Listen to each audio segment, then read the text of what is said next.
Bienvenue au monde de la course. Cette semaine, je vous fais un épisode qui est c'est un bon épisode à partager. Vous savez, un ami ou une amie qui veut commencer la course, qui sait pas trop par où commencer. Je vais un peu énumérer c'est quoi les bases, c'est quoi le minimum selon moi que ça prend pour la course. Et un spoiler alert, ça prend pas grand-chose. C'est selon moi le sport qui nécessite le moins de choses pour le pratiquer, donc le sport le plus accessible, et c'est pour ça que j'adore ce sport. Une des raisons pourquoi.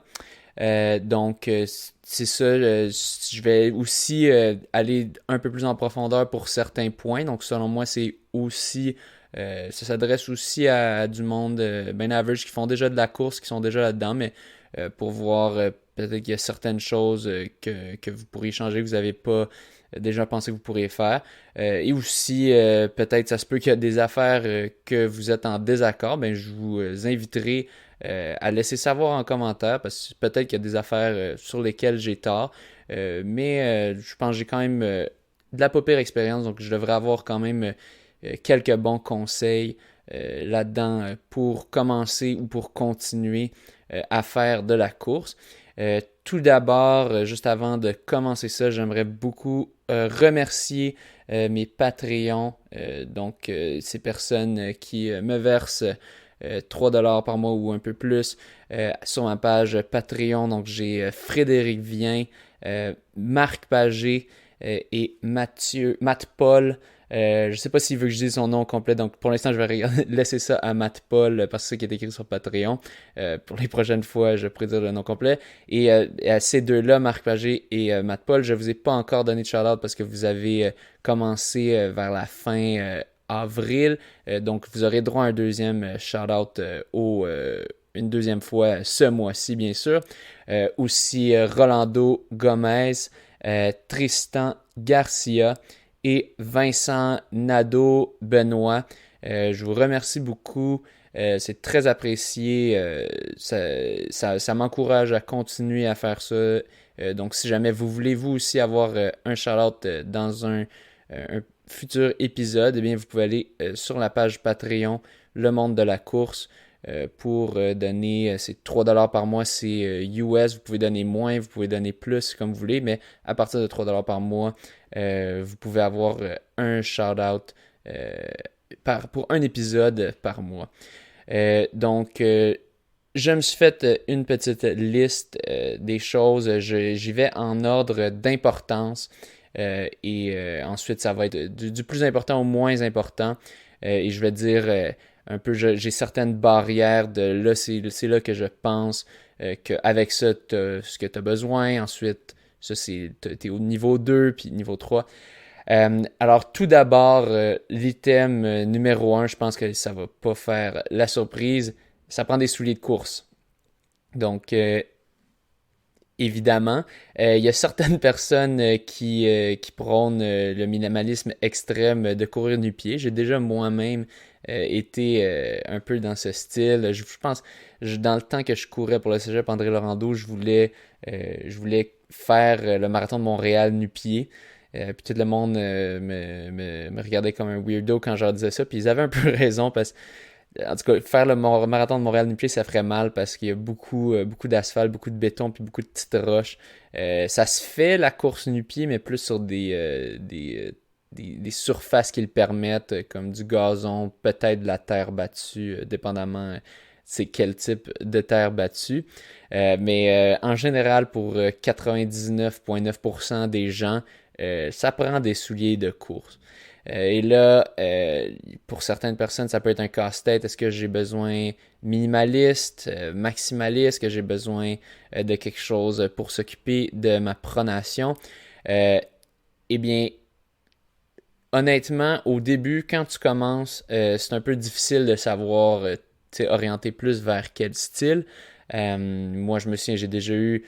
Au début, j'ai commencé. Je me souviens pas exactement c'était quoi mon premier soulier de course, mais je me souviens que c'était un petit peu average. Donc, c'était pas complètement minimaliste, pas complètement maximaliste. Et pour ceux qui se demandent, qui sont des noobs complets de la course, qui savent vraiment pas c'est quoi, ben je vais vous expliquer un peu ces termes-là. Minimaliste, c'est un soulier qui est très petit, très peu épais, et qui a un petit drop. Donc, il y a une très petite différence ou aucune différence entre la hauteur du talon et la hauteur de l'avant-pied. Tandis que les souliers maximalistes, c'est des souliers qui sont très épais, beaucoup d'épaisseur, beaucoup de cushioning pour protéger le pied. Et c'est vraiment deux écoles de pensée qui ont l'air qui sont aux antipodes et qui comme des fois on a l'impression qu'ils se battent un peu pour dire non, il faut que tu aies le moins possible. Ben, la philosophie du minimalisme, c'est que moins tu as sur ton pied, plus tu vas entraîner les muscles de ton pied, les mollets, et que les souliers traditionnels, dans le fond, ont un peu affaibli nos muscles des jambes et des pieds, ce qui est pas bon, et que donc il faut aller vraiment minimaliste pour être le plus près de courir nu-pied, et que c'est là vraiment qu'on va courir de la meilleure façon. Donc ça, c'est un peu la philosophie minimaliste, tandis que la maximaliste, c'est plutôt tu mets beaucoup d'épaisseur, puis de même t'as moins de choc, donc t'as moins de douleur. Et j'ai déjà essayé les deux. J'ai eu un gros mood minimaliste, comme j'ai expliqué un peu plus tôt à mes débuts de ma course, de quand je commençais à courir. Donc, j'étais vraiment rentré là-dessus. J'achetais beaucoup de souliers minimalistes. Puis tout d'un coup, là, il y a eu la popularité des Hoka One One qui étaient des souliers, les premiers vraiment souliers maximalistes. Que là aussi, j'ai ensuite, une fois que j'ai passé ma phase minimaliste, j'étais encore dans cette phase, mais je me suis dit, je vais en essayer un. J'en avais trouvé un en sol et j'ai essayé ça, puis j'adorais ce soulier-là. Donc là, j'étais un peu plus dans ma phase maximaliste.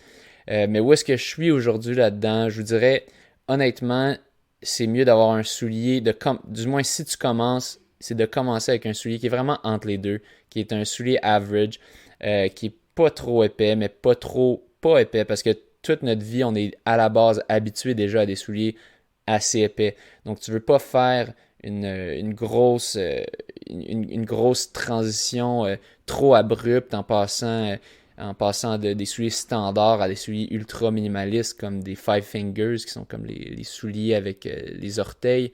Euh, donc, moi, ce que je recommanderais pour quelqu'un qui commence, c'est de se prendre un soulier qui a un drop de 6 à 8 mm. Donc, ça, c'est vraiment le standard de drop. Donc, pour ceux qui ne comprennent pas vraiment la drop, j'ai déjà un peu expliqué, mais je veux juste vraiment prendre plus de temps pour ceux qui sont débutants. Dans le fond, tu as la hauteur au niveau du talon et tu as la hauteur, qui est une certaine épaisseur de semelle, et ensuite au niveau de l'avant-pied. Et en général, c'est toujours un peu plus épais au niveau du talon parce que c'est une question de tradition. Les coureurs ont souvent attaqué du talon. Et c'est juste une question de course, même naturelle. Juste quand on est habitué d'avoir un soulier, on a besoin un petit peu de ça. Donc, ça va, selon moi, un drop de 6 mm. Donc, on est 6 mm plus élevé en arrière, 6 à 8. C'est standard. Ça va faire la job pour la majorité des gens. Et combien est-ce qu'on devrait payer pour ces souliers-là? Il y a beaucoup de gens qui vont commencer ça et qui vont avoir l'impression qu'ils doivent payer 200$ ou 180$. Souvent, quand on rentre dans un shop, c'est ça les prix qui vont nous être recommandés, les gros ASICS ultra épais, Cumulus, Nimbus, je sais pas trop combien. Selon moi, c'est beaucoup trop cher à payer.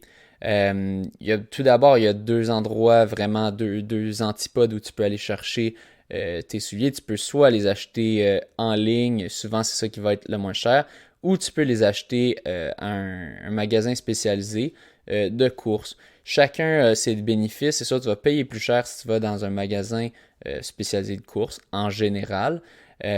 Mais tu vas avoir les bénéfices qui viennent avec, donc tu pourras recevoir des bons conseils des personnes qui travaillent là.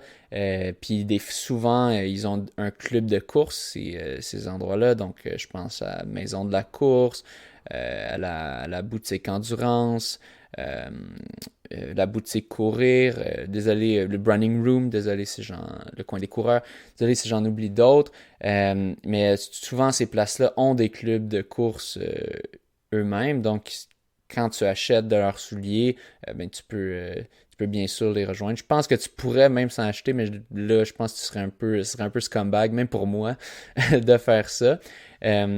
Donc, puis tu as un peu le milieu, je dirais, c'est mettons le sport expert, donc les magasins pas spécialisés. Personnellement, je recommanderais jamais d'aller acheter là. Oui, des fois, ils vont peut-être avoir des rabais, mais généralement, ça va pas être aussi peu cher qu'en ligne. Et tu n'auras pas nécessairement en fait, tu n'auras pas les meilleurs conseils, à moins d'être vraiment chanceux, parce que souvent, c'est des commis qui sont pas nécessairement spécialisés en course, qui essaient juste de vendre un peu tout, puis que c'est pas ça leur passion. Tandis que si tu vas à une boutique spécialisée de course, je suis à peu près sûr que 95% des gens qui travaillent dans une boutique de course, c'est des passionnés eux-mêmes de course. Donc, en général, leurs commentaires, leurs conseils devraient être meilleurs. Selon moi, si tu commences, c'est pas une mauvaise idée d'aller à une boutique spécialisée de course, euh, juste pour pouvoir essayer tout d'abord les souliers, les mettre sur ton pied, voir comment ils sentent. Quelle marque acheter? Moi, évidemment, je suis avec Skechers, mais je vais pas faire comme si Skechers était la seule compagnie qui fait des bonnes chaussures. Il y a plein de compagnies qui font des bonnes chaussures. Ils sont toutes un peu différentes. Selon moi, il faut essayer un peu de tout. Personnellement, j'aime Skechers parce ils réussissent à avoir beaucoup de souliers dans des price brackets plus bas, donc des prix pas trop exorbitants. Ils ont certains modèles aussi qui sont dans le high-end, mais donc j'ai un peu mon billet pour eux. C'est pour ça que j'ai toujours bien aimé. Euh, mais vraiment, il y a pas de marque terrible. Toutes les grosses marques, il y a Saucony, il y a New Balance, il y a Nike, il y a Adidas, tout ça. Je pense un de mes premiers souliers, c'était un Adidas, je pense Adizero, Boston, je suis plus trop sûr. Mais j'ai déjà essayé plein de souliers. Avant, j'avais de tous les souliers, j'avais à peu près toutes les marques. J'ai déjà essayé des Saucony, j'ai déjà essayé des New Balance. Puis honnêtement, j'ai jamais eu vraiment de problème avec ça. Donc, essayez différentes sortes, puis voyez qu'est-ce qui vous va. C'est ça, mais c'est surtout regarder c'est quoi les prix, regarder c'est quoi qui va aller avec votre budget. Et là, je dis d'aller dans les boutiques. Là, en ce moment, vous allez me dire, mais oui, mais je peux pas aller dans les boutiques avec le coronavirus. Euh, eh bien, je sais qu'il y a certaines boutiques spécialisées qui te permettent de visiter leur site ou de les appeler. Ils peuvent te donner des conseils au téléphone. Donc c'est sûr que c'est pas aussi bon que si on allait sur place, mais considérant la situation actuelle, selon moi, ils peuvent quand même écouter. Vous dites ah des fois j'ai mal au genou, donc ils vont vous conseiller un soulier qui devrait peut-être vous aider. Je pense qu'il y en a certains qui font la livraison. Je pense, entre autres, à la maison de la course, j'avais vu plusieurs posts Facebook de gens qui s'étaient fait livrer personnellement des souliers. Vous pouvez faire ça avec ces compagnies, ces petites boutiques de course. Ou sinon, vous commandez en ligne aussi. C'est juste sûr, par contre, il y a quand même des bons délais ces temps-ci. Je sais que sur Amazon, des fois, ils disent que ça va prendre un mois le recevoir. C'est pas tout le temps le cas. Mais selon moi, ça va être. Si vous voulez vous mettre à la course, vous voulez commencer là, vous allez pouvoir commencer plus vite en faisant affaire avec une boutique de course qui devrait pouvoir vous le livrer en 1 ou 2 jours. Aussi, une question qui peut venir des fois, est-ce que j'ai besoin justement de pronation, de souliers pour la pronation? Moi, je n'y crois pas vraiment. Pourquoi? Parce qu'il n'y a pas d'études qui prouvent que les souliers anti-pronation aident vraiment à réduire le risque de blessure. C'est toujours, il y a toujours les vendeurs vont toujours essayer de vous recommander.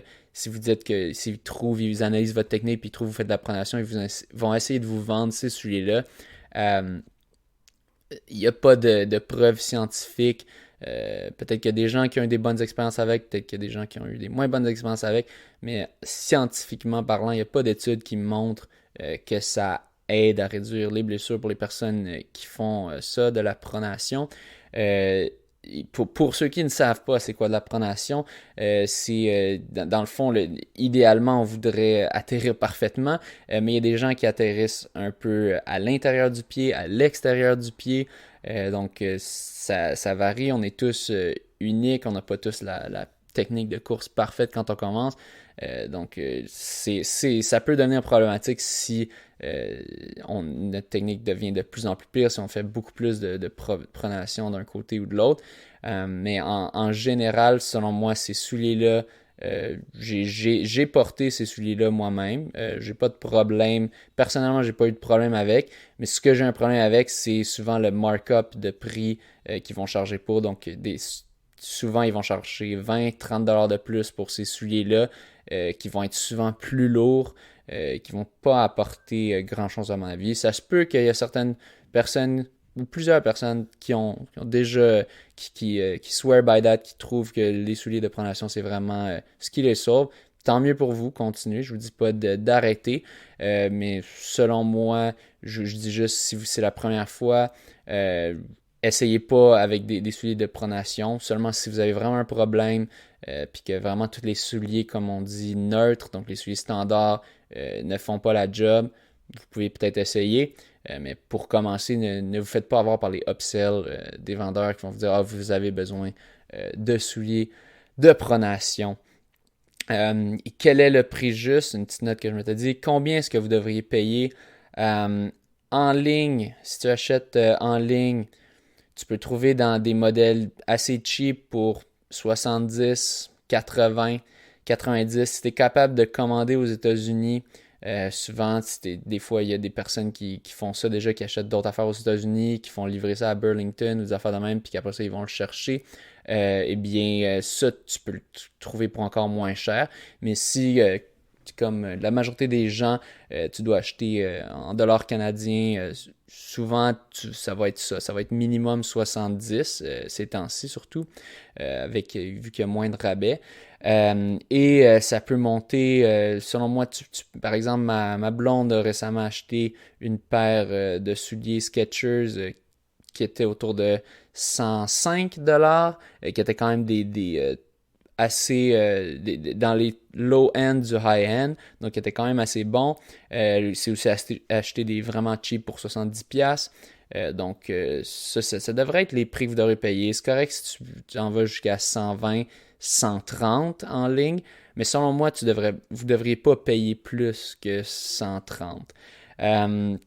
Ensuite, si tu vas dans une boutique, ça, tu vas payer un peu plus cher, mais ce que tu payes pour, c'est les conseils des vendeurs qui vont te donner.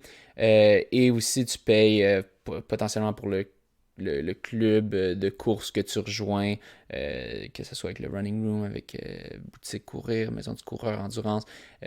Donc, la communauté qui vient avec ça, c'est un peu pour ça que tu payes. Donc, si tu profites de ce service, ça fait du sens de payer le plein prix pour les souliers, pour qu'eux, ils puissent avoir une job et vivre.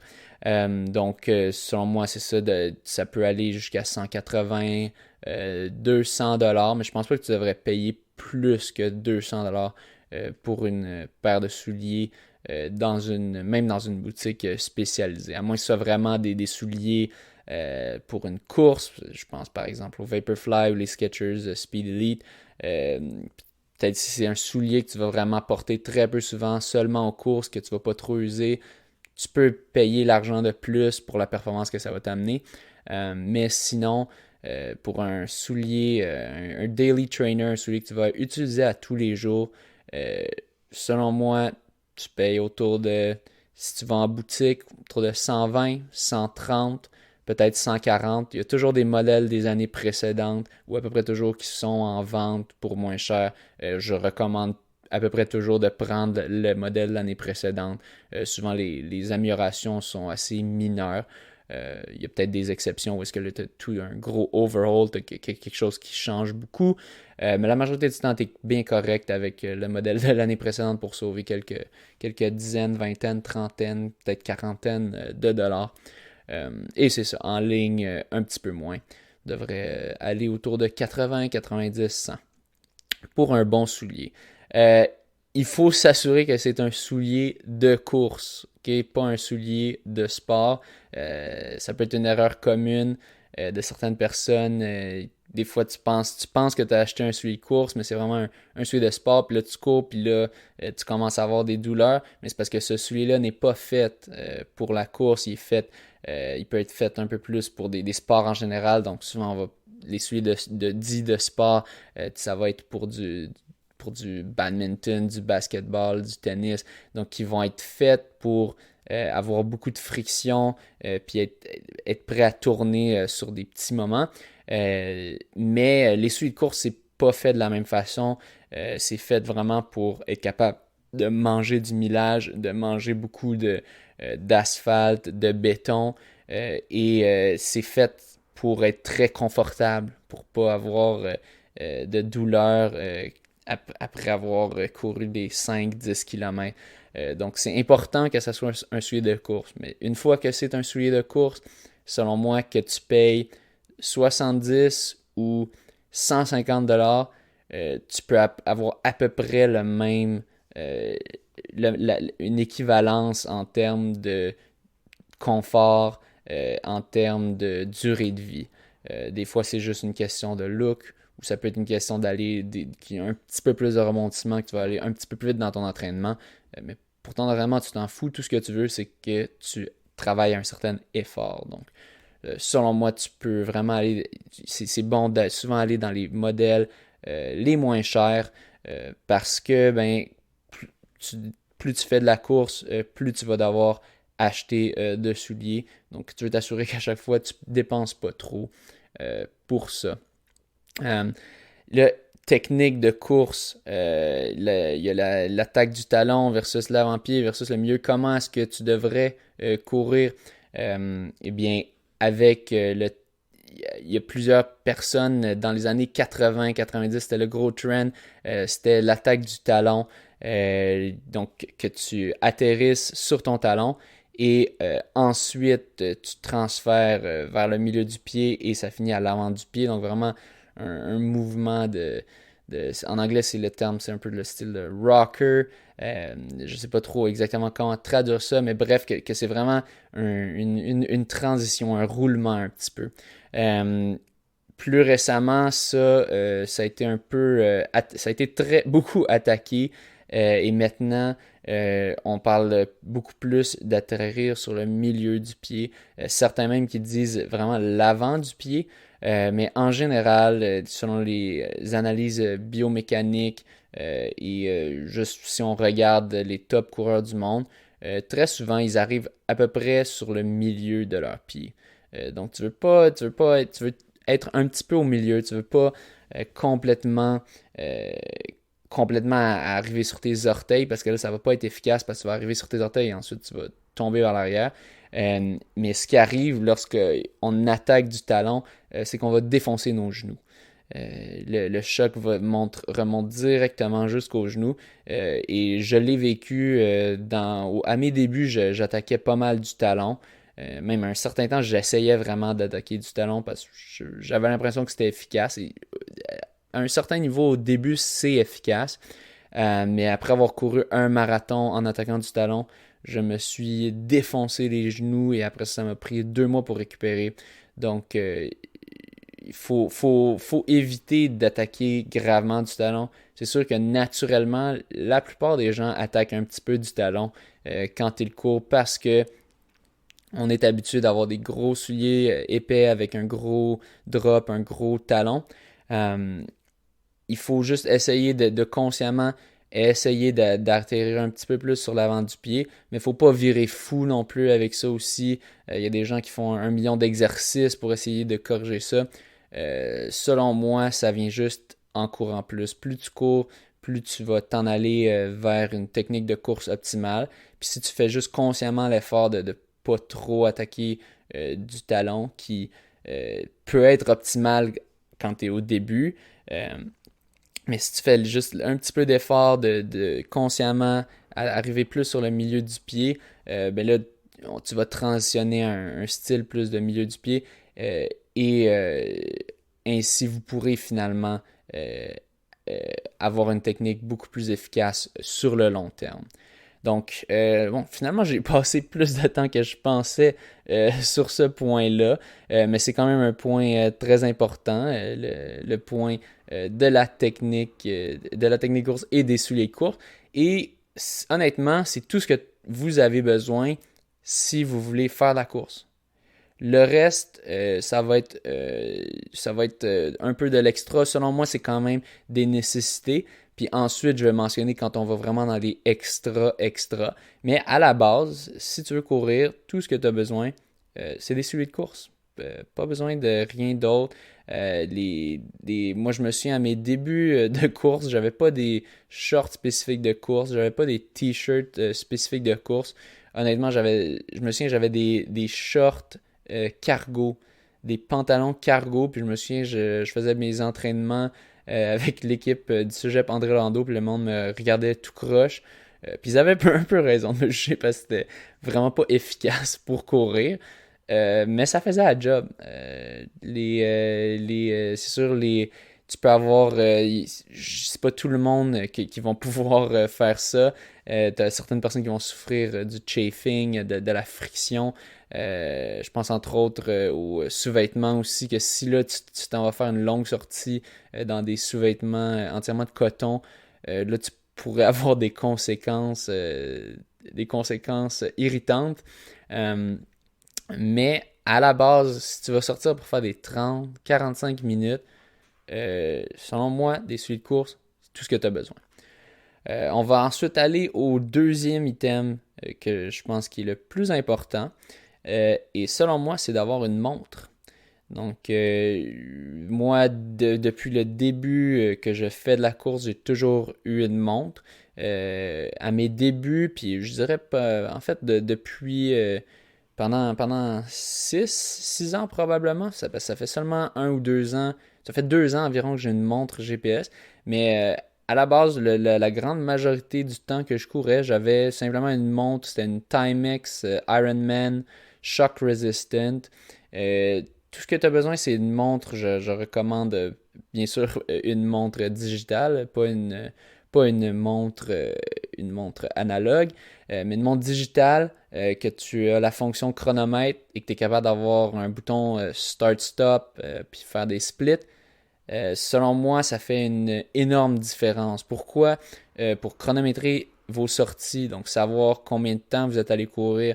Parce que honnêtement, c'est très difficile d'estimer combien de temps on court.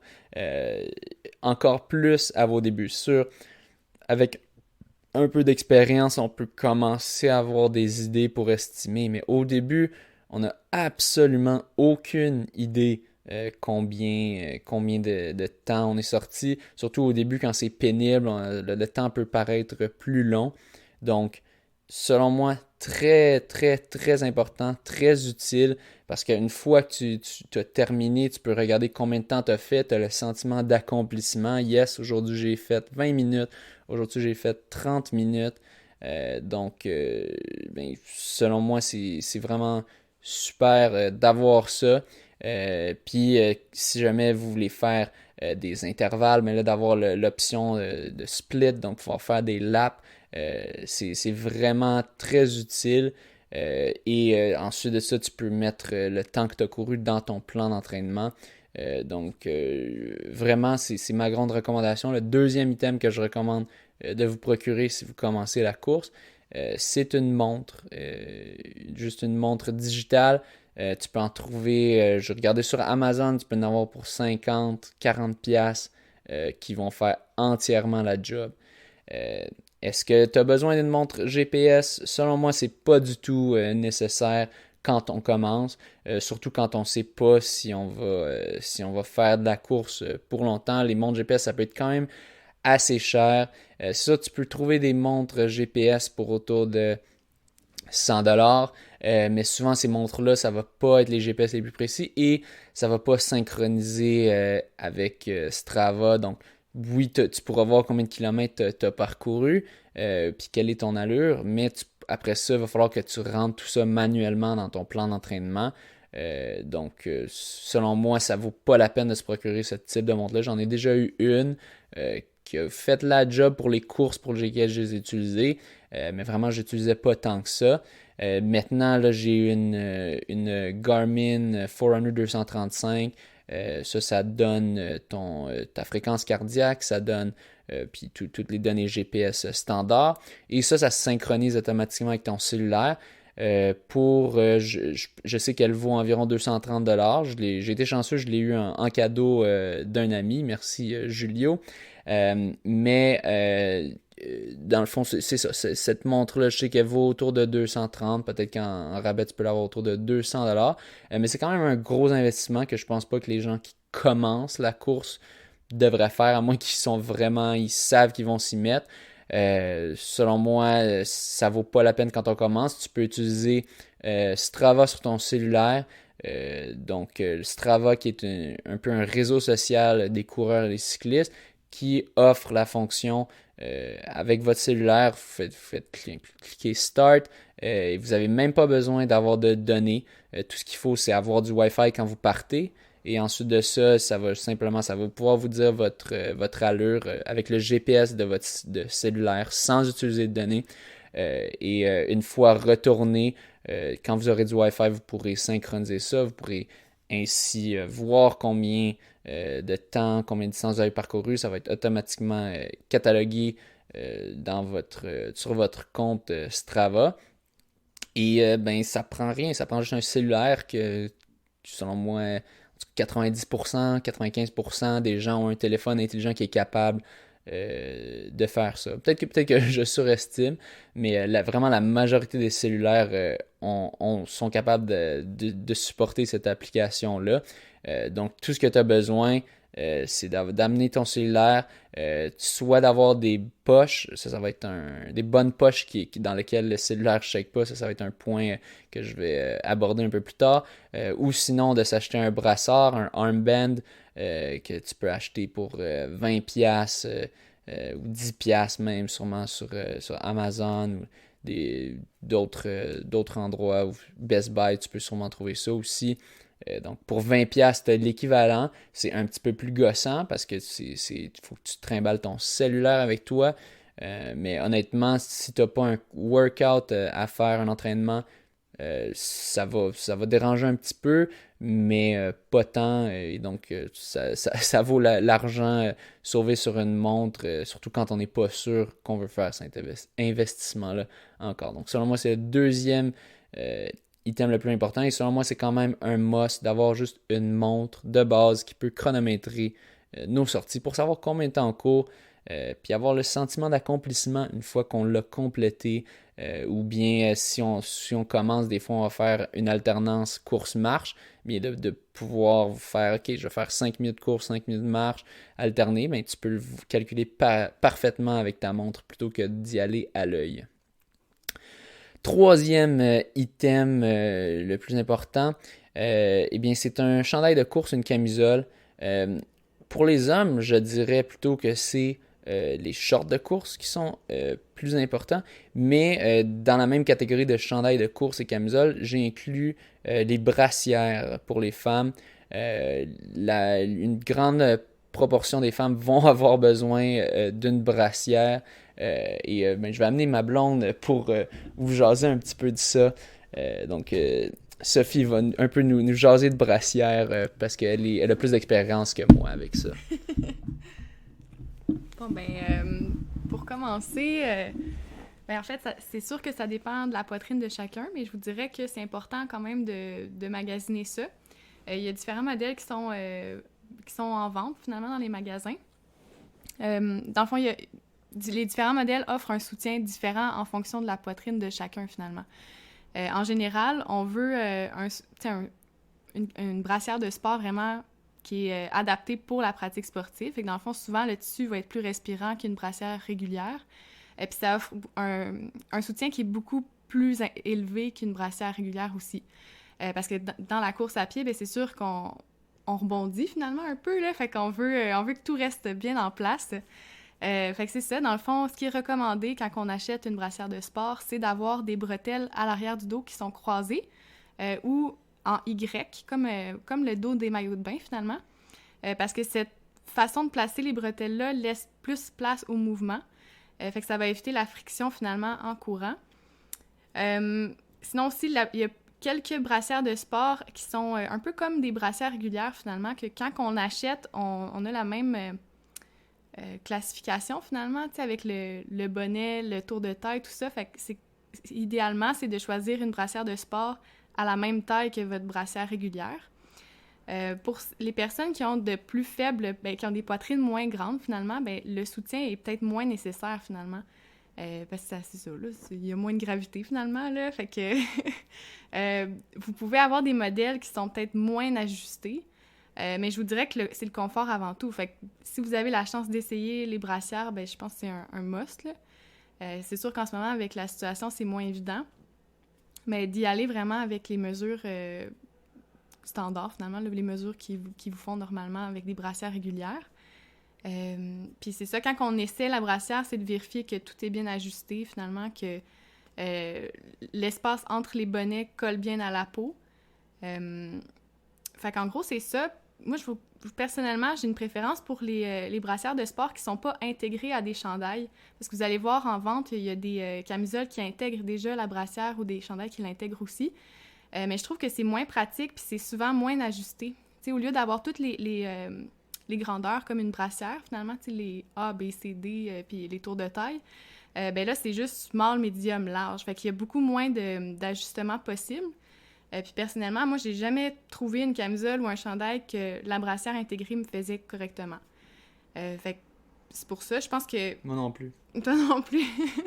Mais c'est ça, c'est une question de préférence. Peut-être que de votre côté, ça va être plus facile à trouver un chandail ou une camisole. Puis vous avez je pense que c'est vraiment une question de préférence, c'est de l'essayer puis de voir ce que vous préférez.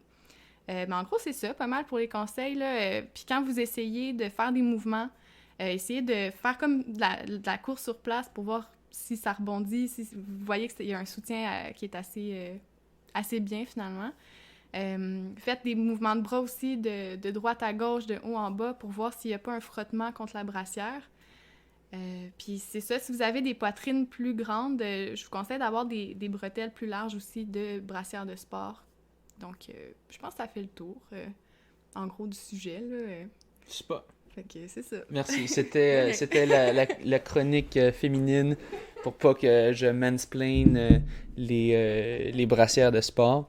Très important. J'ai déjà eu des expériences de nipple chafing en tant qu'homme. Je sais pas, c'est sûrement différent pour les femmes. C'est plus du romantissement, mais même en tant qu'homme, c'est aussi important d'avoir quand même une bonne un bon chandail ou camisole de course qui va pas trop irriter. C'est sûr, ça change d'une personne à l'autre. Il y a des marathoniens que eux, il faut absolument qu'ils mettent plein de vaseline sur leur nipple pour pas que ça finisse avec des nipples ensanglantés.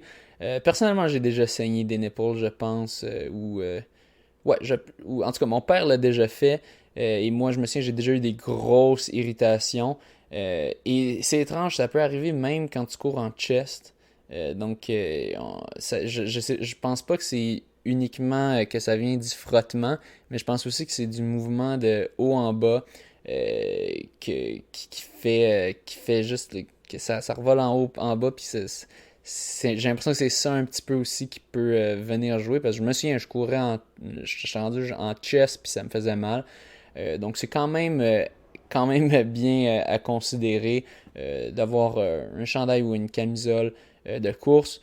Je le mettrais pas aussi haut dans la liste si cette capsule s'adressait uniquement aux hommes, mais ça s'adresse aussi aux femmes, et Pour les femmes, c'est quand même un must, à moins que vous ayez des petits seins qui rebondissent pas. Mais pour une grande proportion des femmes, c'est ultra important parce que sinon, vous pourrez pas courir. Donc, même que ça irait peut-être en haut de la montre pour la course. Mais bon, je suis un misogyne, alors je l'ai pas mis à ce niveau. Euh, Ensuite, le prochain item le plus important, ce sont des shorts de course. Il y a plusieurs types de shorts de course. Il y a les shorts versus des shorts de course un peu plus longs. Euh, les shorts peuvent parfois être vus comme indécents. Euh, Personnellement, en tant que coureur, au début c'est sûr, je capotais un peu la première fois que j'ai mis les petits shorts de mon équipe du cégep André Laurando. Je capotais parce qu'on voyait toutes mes jambes au complet quasiment. Puis on n'est pas habitué que ça en tant qu'homme, mais je vous dirais que plus on en met, plus on s'habitue. Puis honnêtement, pour moi, maintenant, c'est totalement standard. Puis j'ai absolument. Je comprends pas quand les gens me regardent croche quand je cours en short. Puis il n'y a pas tant de monde qui te regarde croche rendu. Les gens sont un peu habitués. Euh, mais il existe aussi, donc ça c'est une possibilité. Moi j'aime beaucoup ça, c'est le fun surtout en été de sentir le vent sur tes jambes, de vraiment être très minimaliste. Moi j'aime bien ça. Ça se peut que ça soit pas pour vous, que vous aimez pas ça, ou du moins à vos débuts, vous voulez rester standard. Puis selon moi, c'est aucun problème d'aller vers des shorts plus longs, des shorts qui se rendent un peu au-dessus du genou. Euh, Honnêtement, à moins que tu fasses une course, tu participes à une course où est-ce qu'il faut vraiment faire le temps le plus bas, ça va pas faire une grosse différence. Donc, ça fait pas de problème. Selon moi, allez-y avec des shorts longs, c'est ça que vous préférez. Et l'avantage des shorts longs est que des fois, seulement des fois, puis il faut vraiment bien chercher, des fois ils viennent avec des poches. Et ça, c'est un aspect très important quand vous allez acheter vos shorts de course, c'est de s'assurer qu'ils aient des poches. Et ça fait toute la différence. Je vous dis, moi, je déteste les shorts de course qui n'ont pas de poche, à moins que ce soit des petits shorts que je comprends, puis qu'ils ont une poche derrière pour mettre les clés. Euh, mais quand c'est des shorts, si on veut, longs, qui se rendent juste un peu au-dessus du genou, je comprends pas pourquoi il n'y a pas de poche. Je sais que c'est juste pour couper des coûts dans la production, mais je trouve que ça les rend tellement plus inutiles. Des shorts avec des poches, tu peux les utiliser juste pour le day-to-day. Je me rends à un endroit avec ces shorts-là, le monde me regarde pas tout croche, j'ai mon sel dans mes poches, j'ai mon porte-monnaie, puis après ça, hop, je m'en vais courir. Puis c'est vraiment le fun, c'est ultra flexible. Donc j'aime beaucoup les shorts longs avec poche. Vraiment, quand j'en trouve dans le temps que je chopais pour ça, quand j'en trouvais pour pas cher, vraiment, je me précipitais dessus. Donc c'est vraiment, si vous devez commencer avec un, je vous recommanderais ça, des shorts longs avec poche. C'est sûr, souvent, ils vont charger un premium parce les compagnies s'assurent de mettre des shorts pas de poche à 30$, puis après ça, des shorts avec des poches à 40$. Puis là, tu te dis, ah, c'est juste 10$ de plus, mais tu payes quand même 40$.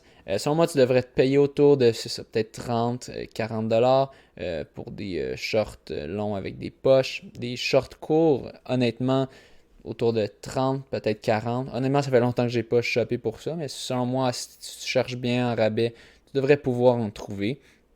Ensuite, il existe aussi les tights, j'ai oublié le terme en français, mais c'est vraiment des collants un petit peu, puis tu peux en avoir des longs ou des pas longs, des leggings, ma blonde me dit. Donc oui, tu peux en avoir des plus courts qui vont se rendre jusqu'au-dessus du genou, tu peux en avoir des trois quarts qui se rendent en dessous du genou. Tu peux en avoir des longs qui font toute la longueur. En été, mettons, on va pas porter ça. Personnellement, j'aime quand même les leggings qui se rendent jusqu'au-dessus du genou. Donc vraiment, c'est un peu comme des shorts, mais en leggings. Je les porte pas en entraînement, souvent parce que j'en ai pas tant. Mais pour les courses, maintenant, je mets juste ça. parce que apparemment que pour l'aspect aérodynamique, c'est un peu meilleur. Et surtout, la grande raison pourquoi vraiment maintenant je porte tout le temps ça, c'est que j'ai aucun problème de chafing, de friction avec ceux-là. Avant, dans mes courses, mettons que je faisais un marathon, j'allais définitivement me mettre plein de vaseline proche de l'entrejambe pour m'assurer que ça finisse pas comme l'autre course avant où est-ce que c'était complètement irrité puis j'avais mal. Depuis que je porte maintenant des leggings de course, des short leggings dans mes courses, j'ai plus jamais pensé à ça.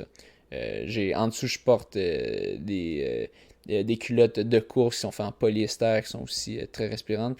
Mais ça aide à garder les choses en place. Puis ça fait surtout que tu n'as pas de friction d'une cuisse sur l'autre. Et ça, j'ai souvent d'expérience. C'est ça une des faiblesses des shorts, des shorts courts.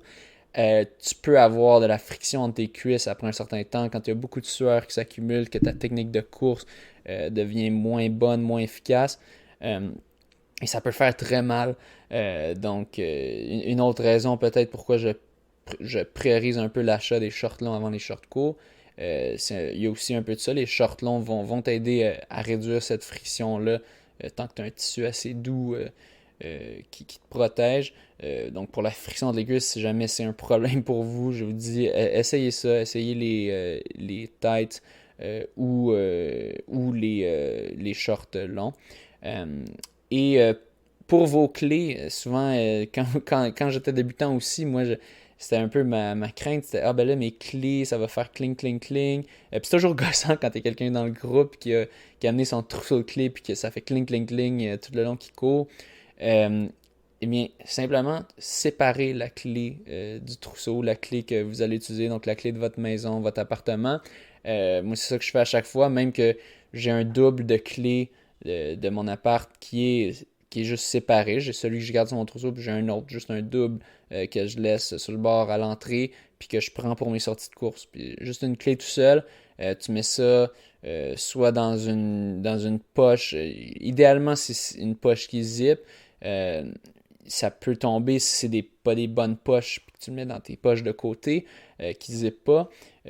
Personnellement, je pense à m'arriver une ou deux fois de dropper une clé, mais je l'entendais dropper parce que je faisais quand même un petit peu attention, puis t'entendais le petit ting et je l'ai ramassé après.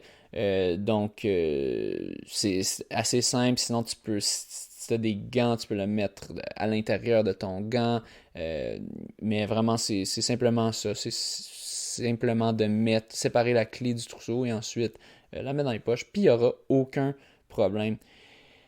Là, c'est là que je mets la ligne. Je trace la ligne vraiment pour ce qui est la base. Que vraiment, selon moi, une fois que tu as tout ça, tu as vraiment la grosse base que ça prend pour la course.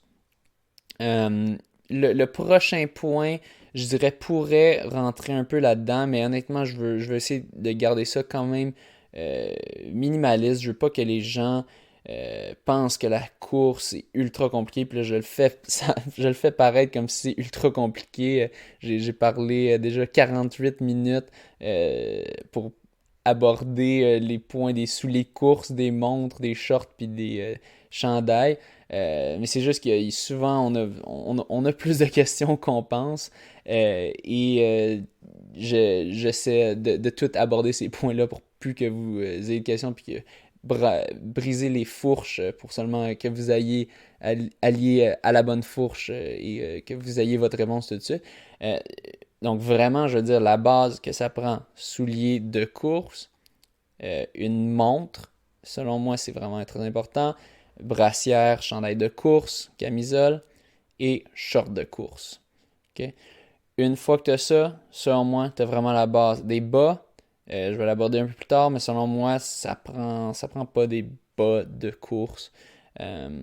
J'essaie de penser un peu à d'autres choses qui pourraient être comme perçues comme un must que j'ai pas mentionné. Souvent j'ai l'impression que c'est ça le point qui va revenir, les bas.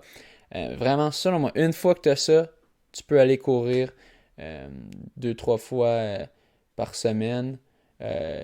une casquette, peut-être ma blonde me fait dire oui, casquette, ça peut être utile, mais selon moi, t'as pas besoin d'une casquette tant de course, à moins que une casquette de tennis, une casquette de n'importe quoi, souvent ça fait la job.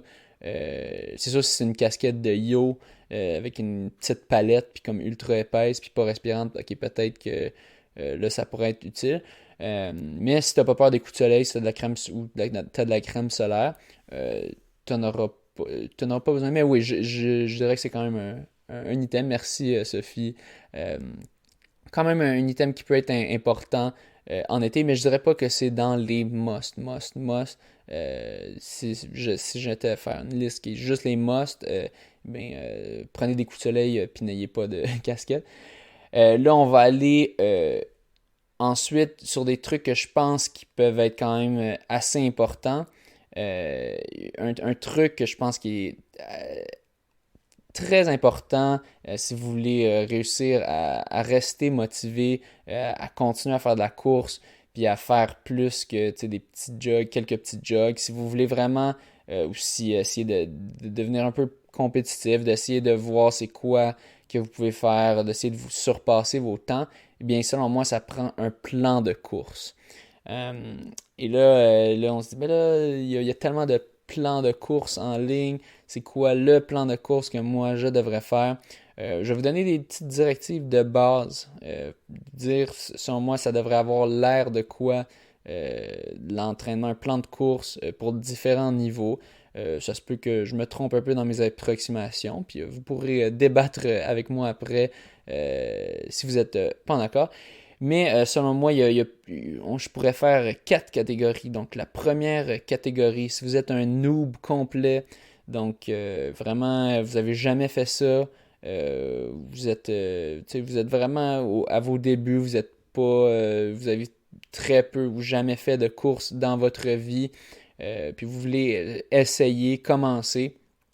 Et selon moi, votre plan de course devrait avoir l'air quelque chose comme 2 fois 20-30 minutes de jog par semaine. Puis là-dedans, c'est de l'alternance marche-course aux 5 minutes ou vous pouvez faire ça aux 2-3 minutes si ça va pas pour vous, si vous n'êtes pas capable de courir 5 minutes consécutives. C'est pas grave, ça fait pas de vous moins un coureur ou une coureuse. Mais, je vais juste ajuster ça. Donc, ça, c'est le plan, selon moi, pour un noob, quelqu'un qui commence. Selon moi, deux petites sorties d'autour de 30 minutes, ça fait la job. Ensuite de ça, si vous êtes si vous êtes rendu débutant, donc que vous avez fait un petit peu de course déjà, puis vous voulez faire ça un petit peu plus sérieusement, essayer d'améliorer un petit peu vos temps, améliorer un peu votre technique de course, votre cardio. Bien, selon moi, ça aurait l'air d'un peu 2 à 3 fois, 2 à 3 sorties de 30 à 45 minutes de jog. Puis là-dedans, 0 ou 1 entraînement d'intervalle. Donc, peut-être de mettre un entraînement d'intervalle là-dedans. Peut-être qu'il y aurait bien des personnes qui seraient en désaccord avec ça. Moi, je me dis, je laisserais les personnes faire un entraînement d'intervalle juste parce que ça peut être le fun de faire ça. Ça met un peu plus de piquant. Qu'est-ce que c'est un entraînement d'intervalle? C'est quand tu cours un peu plus vite pour un certain temps.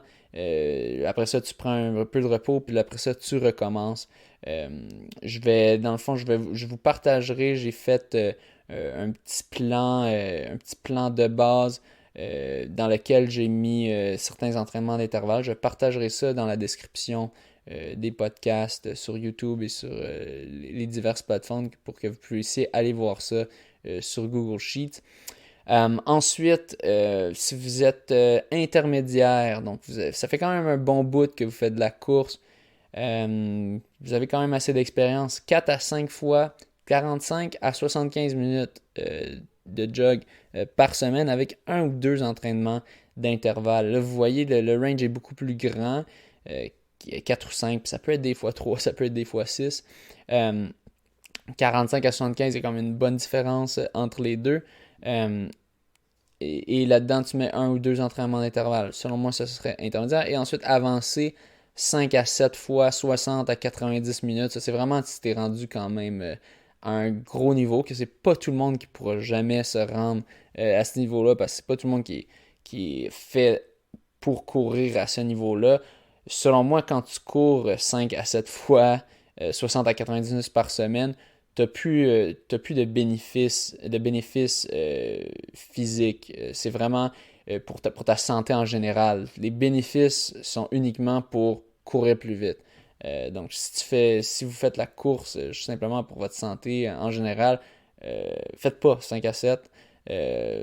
4, 5, c'est déjà 4, là, ça serait vraiment le maximum selon moi que vous devrez courir si c'est vraiment juste pour votre santé.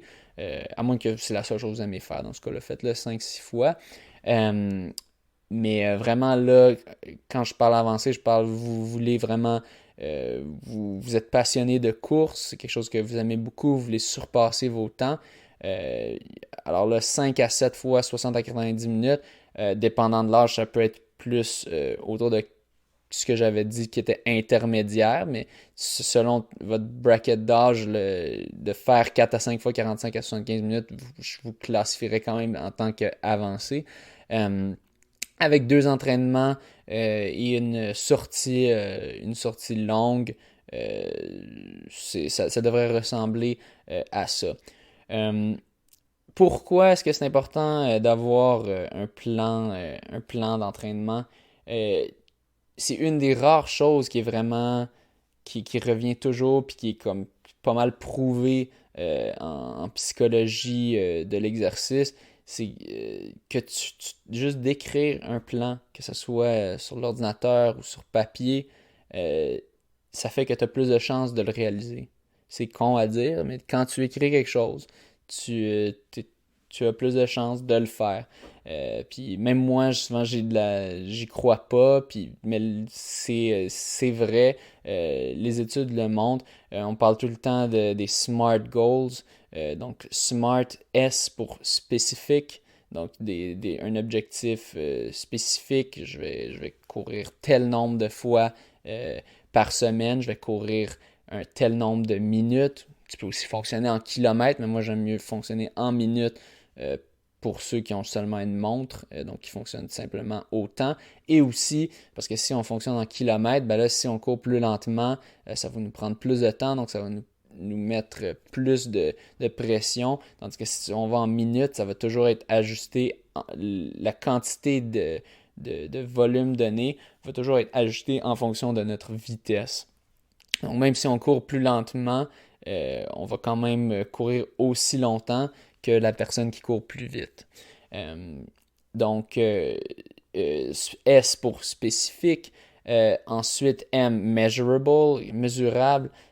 Donc, là, ça revient encore une fois à le temps qu'on va faire. Je suis capable de mesurer ça. Puis la course, c'est super parce il y a plein d'affaires à mesurer. Ce que je recommande, comme je dis, c'est de mesurer le temps. A, c'est attainable, atteignable. Donc, il faut pas être irréaliste. Il faut quand même choisir quelque chose qui est pour nous. Si vous n'avez jamais fait de course, commencez pas à essayer de faire le plan intermédiaire. Commencez avec le plan noob ou débutant. Vraiment, juste quelques sorties. Parce que sinon, 1, vous risquez de vous blesser. Puis 2, vous risquez de décrocher parce que vous atteindrez pas vos objectifs. Puis quand on n'atteint pas nos objectifs, ça ne nous donne pas envie de continuer. Et T, je pense que c'était pour timed, donc qui a un moment dans le temps qu'il faut que vous ayez atteint cet objectif.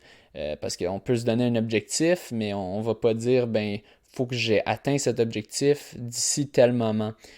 Donc, c'est selon moi, quand on se fait un plan de course pour chaque semaine, mais c'est super. À chaque semaine, on peut voir si on a réussi notre objectif ou non. Et comme ça, ben, on se dit, OK, j'ai réussi là. Ah, j'ai pas réussi là, mais je vais me reprendre. Si on met quelque chose d'abstrait comme dans 4 mois, 6 mois, 1 an, ça peut être correct d'avoir des objectifs de même, mais selon moi, c'est toujours mieux d'avoir un objectif à chaque semaine. Moi, c'est toujours comme ça que j'ai fonctionné. Je regarde une semaine à la fois, surtout en ces temps-ci de coronavirus, que c'est l'incertitude, on ne sait pas c'est quand les prochaines courses. Ça peut être facile de se démoraliser si on essaie de penser au long terme de toutes les courses qu'on va manquer puis qu'on s'entraîne pour rien. Si tu regardes ça une semaine à la fois, selon moi, ça rend ça beaucoup plus faisable. Donc, selon moi, c'est vraiment la chose la plus importante si on sort vraiment de l'essentiel de base des matériaux que ça prend pour courir.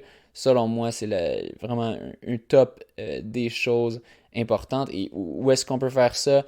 Vous pouvez faire ça sur Excel ou si vous n'avez pas Excel, puis en fait, moi j'ai Excel, mais je préfère faire ça sur Google Sheets, qui est l'équivalent d'Excel, mais gratuit. Moi, c'est comme ça que je fonctionne depuis que j'ai rejoint mon coach dans le temps, en 2013. On fonctionne toujours avec ça aujourd'hui. Strava aide pour voir les kilomètres et tout. Mais à chaque fois, dans le fond, j'écris combien, mon coach m'écrit combien de minutes il veut que je cours à chaque jour. Et moi, j'écris combien de minutes j'ai couru réellement. Puis tu peux faire des colonnes pour faire des totals et tout ça. C'est vraiment super. J'ai mon ami Mathieu qui est en train qui est en train de sortir justement un programme pour faire des entraînements automatiquement. J'ai pas encore eu le temps de tester et de regarder. J'en discuterai dans un prochain épisode. Selon moi, quand tu débutes, tu devrais pas aller dans des affaires super compliquées. Comme je dis, le template que je donne, selon moi, pour les débutants puis les noobs, selon moi, ça va être amplement suffisant. Pour les intermédiaires, possiblement aussi. Pour s'améliorer en course, c'est pas sorcier. Puis surtout au début, tout ce que ça prend, c'est de courir plus, puis de faire quelques entraînements d'intervalle. C'est après, là, quand on s'en vient dans les niveaux plus élevés, que là, puis qu'on essaie de retrancher des secondes, là, on essaie d'un peu d'optimiser selon la science, selon comment optimiser la récupération et tout ça. Donc là, peut-être que ça va devenir intéressant, un tel programme, ou de voir un coach. Mais pour ceux qui vont écouter, qui commencent, je vous dirais, compliquez-vous pas. Faites juste un plan pour vous. Combien de temps vous voulez courir. Écrivez ça à chaque jour. OK, moi, je vais faire ça chaque jour. Soyez réaliste. Mettez ça des jours que vous aurez le temps de le faire. Là, c'est sûr, en ce moment, certains d'entre nous ont peut-être plus de temps, certains ont peut-être moins s'ils sont infirmiers ou qui travaillent dans des jobs qui sont en demande en ce moment. Mais dans le fond, écrivez ça, faites votre plan. Selon moi, ça va vraiment beaucoup vous aider. Prochain point, des choses qui peuvent aider à la course, d'avoir un groupe d'entraînement. Et moi, c'est vraiment un des aspects que je trouve les plus importants et c'est ce qui me manque le plus en ce moment, c'est temps du coronavirus. Je trouve c'est ça qui me fait sortir de mon lit le matin pour aller courir. En ce moment, je suis plus capable de me réveiller parce que j'ai pas personne avec qui aller courir. Tandis que dans le temps que je dis à mon ami ou je sais que je vais rejoindre mon groupe, OK, on va se rejoindre à tel endroit à 7 heures du matin, puis je me réveillais à 6h30, puis j'y allais, puis j'étais capable maintenant oublier ça, me lever à cette heure-ci. Donc, ça aide énormément d'avoir des gens sur qui compter, surtout aussi pour les entraînements. Selon moi, c'est vraiment un must quand tu fais un entraînement d'intervalle où est-ce qu'il faut vraiment que tu pousses la machine, d'avoir quelqu'un à côté de toi qui souffre, ça aide énormément. Si vous êtes débutant, selon moi, ça aide aussi d'avoir un groupe d'entraînement parce que tu as plein de personnes qui peuvent te donner des conseils, qui ont beaucoup d'expérience, qui peuvent te recommander des courses, qui peuvent te recommander t'as telle douleur, moi j'ai fait tel truc, ça m'a aidé, ou j'ai changé de soulier parce que j'avais telle douleur parce que je faisais ça, puis là, en faisant ça, ça m'aide. C'est une mine d'informations d'avoir des gens qui ont fait de la course, avec qui on s'entraîne, et c'est juste tellement plus plaisant. Je sais qu'il y a certaines personnes qui aiment courir solo, et ça, c'est bien correct. C'est bien correct. Puis des fois, j'aime ça, courir solo. Je me souviens dans le temps quand je m'entraînais tout le temps avec du monde, puis je faisais toujours des courses avec du monde, des fois, une fois ou deux fois semaine, ça me faisait du bien d'être tout seul avec moi, avec mes pensées. Mais en général, je trouve, les humains, on est des créatures sociales. C'est le fun de souffrir avec des gens. C'est le fun de jaser avec des gens. Ça fait passer le temps tellement plus vite. Donc, selon moi, si vous commencez, ben, en ce moment, vous pouvez probablement pas avoir de groupe d'entraînement. Vous pouvez peut-être rejoindre, vous pouvez quand même rejoindre des équipes. Puis vous pouvez avoir un support en ligne si on veut, avec des coachs ou d'autres membres. Je sais, mon équipe, Athlétisme Ville-Marie, on est toujours, même si on ne se voit plus pour nos sorties de course, on est très actifs sur nos applications qu'on a pour se jaser. Puis on se donne des défis. Par exemple, cette semaine, on a créé des équipes pour faire un relais. Au total, on est 3 personnes. On va devoir faire un total de 5 km. Puis on va voir quelle équipe va gagner. Juste ça met du piquant. Ça rend la course, qui est un sport à la base un petit peu, qui pourrait paraître un peu fade, un peu plate, long. Ça rend ça beaucoup plus ludique, beaucoup plus fun. Donc, quand ça sera fini, du moins, je vous recommande fortement, si vous voulez vous continuer à faire de la course, de rejoindre un groupe, rejoindre une équipe, rechercher dans votre coin c'est quoi les équipes. Puis aussi, au début, en ce moment, c'est peut-être pas une mauvaise idée de commencer à regarder, puis voir peut-être que vous pourrez vous trouver un coach qui va vous aider à rester motivé à la course. Ensuite, un item qui peut être très utile, j'aime beaucoup. Dans le temps, je portais un peu d'écouteurs quand je courais.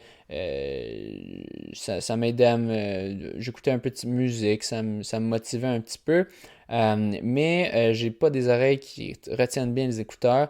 Et donc, ça me prend vraiment des bouchons spéciaux. Pour ceux qui regardent, c'est comme ceux-là, c'est des Earbuds que j'ai ajouté à des écouteurs. Mais même ça, si je cours, ça tombe. La course, c'est vraiment gossant parce que c'est bien, on fait beaucoup de rebondissements. En fait, à chaque pas, c'est un atterrissage, puis un gros choc. Et donc, souvent les écouteurs tombent. Tant mieux si ça tombe pas pour vous. Mais moi, j'ai comme les pires oreilles au monde et tout tombe. Récemment, j'ai découvert par contre, c'est des Trex Air de Aftershocks qui sont des écouteurs qui fonctionnent avec la bone conduction. Donc, ils sont pas dans ton oreille, mais ils vont bien à côté de ton oreille. Et c'est de la vibration, ça va faire vibrer tes os. Et tu entends la musique comme à l'intérieur de ta tête. Mais tu peux toujours aussi entendre autour de toi parce que tes oreilles sont dégagées. Donc depuis que j'ai ça, ça fonctionne avec Bluetooth, avec mon cellulaire. J'adore ça. J'écoute des podcasts ou de la musique quand je cours. Honnêtement, ça me prend ça ces temps-ci parce que au millage que je fais, ça serait bien trop plate de juste courir puis méditer. En tout cas, ça peut être le fun pour certaines personnes, mais à un moment donné, j'en ai assez d'être pris dans mes pensées. J'aime ça me divertir. Donc, j'écoute j'écoute d'autres podcasts. Si vous pouvez écouter ce podcast, si vous avez des écouteurs qui sont faits pour la course. Donc, je recommande ceux-là. Honnêtement, ça m'a coûté autour de 110-120$, ce qui est quand même un peu cher. Mais j'ai réussi à les avoir en rabais. Vous pouvez aussi trouver des knock-offs de ceux-là. Je pense que c'était des Vidon F1 que j'avais trouvé sur Amazon au début, que maintenant j'ai donné à ma blonde parce que les Trex Air sont un peu meilleurs. Que c'est le même principe. Ceux-là, je les avais eu pour 55$. Mais sinon, vous pouvez aussi avoir des écouteurs standards Bluetooth faits pour la course. Que ça peut varier. Ça peut varier autour de 50, 60, 70. Si ça vous fait la job pour vous, tant mieux. Allez-y pour ça. Mais moi, je sais que tout tombe. Donc, depuis ce temps-là, j'adore ça. J'adore mes Trex Air qui tombent. Ça peut pas vraiment tomber. C'est comme un casque autour de la tête. C'est ultra léger. Puis, je suis quand même capable d'entendre les alentours vu que ça bloque pas mes oreilles. C'est légal de porter ça aussi en faisant du vélo, vu que ça ne bloque pas les oreilles. Donc, si je fais du vélo aussi, je peux porter ça. Donc, vraiment, je trouve que c'est quand même, surtout en ces temps du coronavirus, je mets ça quand même à un échelon plus haut que je mettrais normalement. En temps normal, personnellement, je sortais à peu près très rarement. J'écoutais des podcasts ou de la musique quand je courais parce que je courais avec des gens. Mais maintenant que toutes mes sorties sont tout seul, selon moi, c'est quand même un pas pire must d'avoir des écouteurs pour se divertir un peu, pour aider à passer le temps. Souvent, on réalise pas, puis c'est déjà fini. Euh, la musique, ça peut aider aussi certains. Moi, une chose que j'ai réalisé, un moment donné, je courais avec la musique, puis je réalisais que j'oubliais un peu, j'écoutais pas vraiment la musique quand je courais, parce que la qualité n'est pas parfaite vu que tu es en train de courir. Puis c'est un peu trop de stimulation en même temps. Je sais pas trop comment décrire, mais j'oubliais souvent la musique quand je courais. Je faisais juste regarder autour de moi. Fait que je me dis pourquoi j'écoute de la musique tant qu'à être, je vais juste regarder autour de moi. Tandis qu'un podcast, vraiment, je suis capable de me concentrer à 100% sur le podcast quand je l'écoute. Puis selon moi, ça me fait pas perdre le sens de où est-ce que je suis. Donc, j'aime beaucoup ça. Ça vaut la peine, selon moi. Ça vaut l'investissement d'un 50 ou d'un 100, 120 $. Je dirais payer pas plus que 150, 160 pour ça. Mais vraiment, en ces temps-ci de coronavirus, si vous avez votre cellulaire, que vous aimez ça, écouter des podcasts, vous mettez votre cellulaire dans votre poche ou dans sur votre armband, selon moi, ça vaut vraiment la peine. Aussi, ça vient me faire penser à un point que j'avais oublié de mentionner pour les poches de shorts. Si vous les essayez en premier, je vous recommande fortement, faites le test du cellulaire. Donc, vous mettez les shorts, mettez votre cellulaire dans votre poche et courez. J'ai différents shorts avec des poches. Certains, le cellulaire va beaucoup trop rebondir dans la poche, tandis que d'autres, ça rebondit pas assez pour que ça gosse. Mais ça varie vraiment d'un short à l'autre de comment la poche est faite. Donc, je vous recommande vraiment de faire le test si vous allez les essayer avant. Si vous commandez en ligne, ben, vous le verrez quand vous l'aurez reçu. Mais si vous avez la chance de l'essayer, faites ce test-là. Si vous comptez courir avec votre cellulaire, parce que c'est drôle à dire, mais certaines poches, ça va bien aller, d'autres poches, ça va pas bien aller. Ça va aussi en fonction de comment votre cellulaire est lourd, mais moi, j'ai un Pixel 2 standard qui est quand même, je dirais que c'est le format d'un petit iPhone environ. C'est vraiment super, ça fit parfaitement dans la poche. Avant, j'avais un plus gros cellulaire, et là, ça rebondissait tout le temps. Mais maintenant, avec un petit cellulaire, ça va bien, ça rebondit peu dans la plupart de mes poches. Mais faites ce test-là. Ensuite, avoir un compte Strava ou un réseau social de course, selon moi, ça aide encore plus à ces temps du coronavirus, puisque ben, maintenant on n'a plus l'aspect du vrai groupe, le vrai social si on veut. Donc maintenant c'est ben, le social en ligne. Une chose que j'ai remarqué depuis le coronavirus, il y a plein de monde. À chaque fois, j'ai des notifications d'amis qui ont rejoint Strava. Aussi de plus en plus de followers parce que le monde rejoint le réseau. Euh, les gens s'y mettent parce que c'est quand même le fun de pouvoir voir tes sorties de course, voir combien tu as couru, de pouvoir comparer avec d'autres personnes. C'est sûr qu'il faut faire attention pour pas que ça vire maladif, qu'on soit rendu à se comparer à des top élites, puis que là on soit comme je suis bien une merde. J'essaie de pas trop faire ça souvent, mais des fois je trouve ça le fun de juste regarder telle personne, puis par défaut tu peux voir la comparaison. Quand tu regardes le compte de quelqu'un, tu peux voir, ok, lui a fait telle quantité d'entraînement, puis tout. Ça peut être intéressant. Mais c'est aussi juste pour l'aspect de comment ça va classifier tes sorties de course. Moi, j'adore ça. J'utilise ça et j'ai bien du plaisir avec ça. Et je pense que la plupart des gens, vous devriez au moins essayer ça. C'est pas pour tout le monde. Je pense qu'il y a des gens qui aiment pas ça parce que justement, t'as cet aspect de comparaison avec les autres. Je peux comprendre.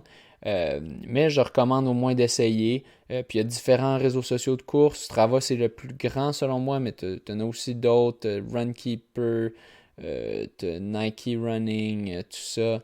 Je sais pas en fait c'est quoi l'aspect, s'ils sont tous un gros aspect social. Je sais qu'il y a Garmin Connect, que moi j'utilise par défaut pour synchroniser mes courses avec ma montre, mais qu'en réalité j'utilise pas. Donc selon moi ça vaut la peine de regarder ça. C'est surtout en ces temps-ci, ça peut être le fun de comparer, commenter des runs d'autres personnes, donner des kudos, recevoir des kudos qui sont comme des likes dans ce réseau social-là. Ça peut avoir son mérite, essayez-le, puis voyez ce que vous en pensez. Ensuite, là, je vais aller il y a un article qui est sorti récemment qui était sur espace.ca, 13 mythes à démolir sur la course à pied. J'en ai pris quelques-uns, justement, des ces mythes-là, parce que je trouvais ça intéressant, parce que c'est souvent des questions qui reviennent souvent. Puis tout d'abord, il y avait l'idée des crampes. Puis là, je vais lire mot pour mot ce qui était dit dans cet article. Il dit... pour ce point-là sur les crampes, comment gérer ça. Puis ils disent, en fait, ce point-là, c'était que les boissons électrolytes, est-ce que c'est important? Donc ça dit l'idée derrière ces boissons est que leurs électrolytes vous permettront d'éviter les crampes, sauf qu'à ce jour, la science pointe plutôt vers un déséquilibre neuromusculaire amplifié principalement par la fatigue. Alors ralentissez tout simplement. Donc, je suis totalement d'accord avec ça. Quand vous avez une crampe, qu'est-ce qu'il faut faire? Est-ce qu'il y a un remède magique? Est-ce que c'est parce que j'ai pas pris assez de Gatorade? Non, il faut juste ralentir. Les crampes, ça vient quand on pousse trop. Très souvent, il peut y avoir certains types de crampes, des fois, qui peuvent être reliés à vraiment un grave manque de sel ou d'électrolytes. Mais je pense 90-95% du temps, on prend une crampe parce qu'on est en train de pousser trop. Puis c'est correct. Moi, je me souviens au début, quand je faisais mes courses, je pognais tout le temps des crampes. Puis plus je me suis entraîné, plus les crampes ont commencé à partir. Je me souviens, au début, au début de quand je courais, j'en avais toujours des crampes. Et plus on fait de courses, ben moins on en a, plus le corps s'adapte. Et à chaque fois, quand je fais une course, si je commence à prendre une crampe, puis je suis à moins que la moitié, je ralentis un peu. Puis j'attends que la crampe passe. Honnêtement, c'est ça qu'il faut faire. Il y en a qui disent qu'il faut manger des bananes à cause du potassium. C'est correct de manger des bananes. De toute façon, c'est la bouffe, la bouffe classique du coureur. Donc, c'est pas mauvais. C'est plein de carbs. Ça peut peut-être aider, mais vraiment, dans 95% des cas, selon moi, quand vous avez une crampe, c'est simplement parce que vous allez un petit peu trop vite. Il faut simplement ralentir, bien souffler, vraiment prendre des grandes respirations. Et c'est ça. Étirement, ça aussi, ils en parlaient dans l'article des mythes. Est-ce qu'il faut s'étirer? Est-ce que ça va aider à prévenir les blessures? Non.